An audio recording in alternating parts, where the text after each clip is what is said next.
नमस्कार मित्रों, स्वागत है एक और कहानी में। इससे पहले कि आप कहानी में खो जाएं, चैनल को सब्सक्राइब करें, वीडियो को लाइक करें व शेयर करें। जो मुस्कुरा रहा है उसे दर्द ने पाला होगा, जो चल रहा है उसके पाँव में छाला होगा।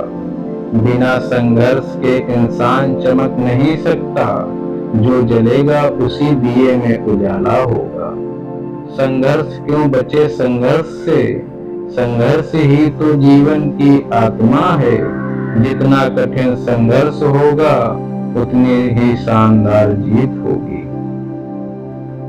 एक बार एक किसान भगवान से बहुत ही नाराज हो गया। किसान बहुत मेहनती था, बहुत मेहनत से वह खेतों में अनाज उगाता, उसकी देखभाल करता, पर अक्सर उसकी फसल खराब हो जाती थी। कभी सूखा पड़ जाता, कभी बाढ़ आ जाती, कभी तेज धूप, कभी आंधी, कोई न कोई कारण बन ही जाता था। उसकी फसल खराब हो जाती थी।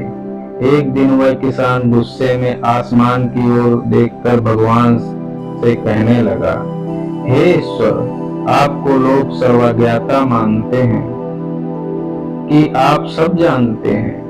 कहते हैं कि आपके इच्छा के बिना एक भी पत्ता नहीं हिल सकता।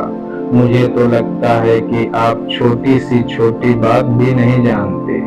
आपको तो ये भी नहीं पता कि खेती बाड़ी कैसे करते हैं। अगर आप जानते होते तो हर समय जो बाढ़, आंधी, तूफान आते हैं वो कभी नहीं आते। आप नहीं जानते कि कितना नुकसान उठाना पड़ता है हम किसानों को। यदि आप मेरे हाथ में ये शक्ति दे दें कि मैं जैसा मैं चाहूं वैसा मौसम कर दूं, फिर आप देखना मैं अन्न के भंडार भर दूंगा। भगवान इस किसान के तीखे वाक्य सुनकर मुस्कुरा रहे थे और वह किसान के सामने प्रकट होकर बोले, मैं आज से तुम्हें यह शक्ति देता हूँ कि तुम अपने खेतों पर तुम्हारी जैसी इच्छा हो वैसा मौसम हो जाए। मैं बिल्कुल भी दखल नहीं दूंगा, तुम्हारी इच्छा से सब कुछ होगा। किसान बहुत खुश हो गया। किसान ने गेहूं की फसल अपने खेतों में बोई। जब उसे लगा कि खेतों को धूप चाहिए तो खेतों को धूप मिले, जब पानी बरसना चाहिए तभी पानी बरसे, आंधी, तूफान, बाढ़ कुछ भी उसने अपने खेतों पर आने नहीं दिया। किसान के खेत में इस वर्ष ऐसी फसल हुई जैसे कभी नहीं हुई थी। हरी भरी लहलाती फसल, मन ही मन वह बहुत खुश हो गया और सोचने लगा, अब सबूत के साथ दिखाऊंगा भगवान को कि इसे कहते हैं शक्ति का सही उपयोग। मेरी सफलता देखकर उन्हें अपने नियम जरूर बदलने पड़ेंगे। कुछ दिन गुजरे, फसल कटने के लिए तैयार हो गई। किसान बहुत उत्सुकता के साथ फसल को काटने लगा, पर जैसे ही उसकी नजर गेहूं की बालियों पर गई, उसने अपना सिर पीट लिया और वह जोर जोर से चिल्लाने लगा। गेहूं की एक भी बाली के अंदर गेहूं का दाना नहीं था।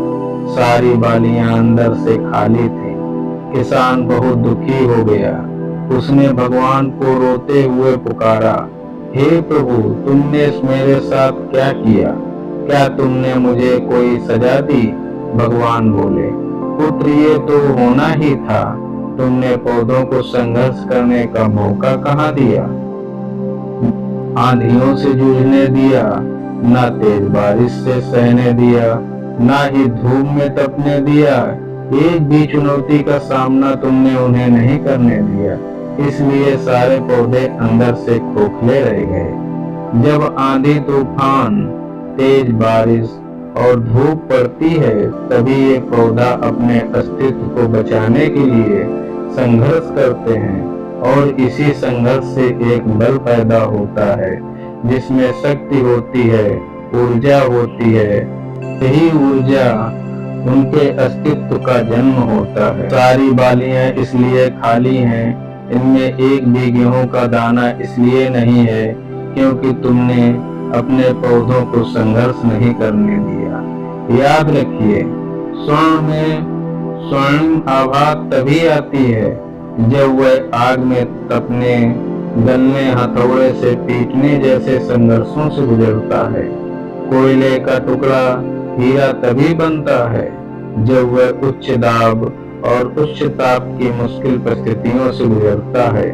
इसी तरह यदि हमारी जिंदगी में कोई संघर्ष ही ना हो, कोई चुनौती ही ना हो, तो हम भी गेहूं की बालियों की तरह खोखले रह जाएंगे।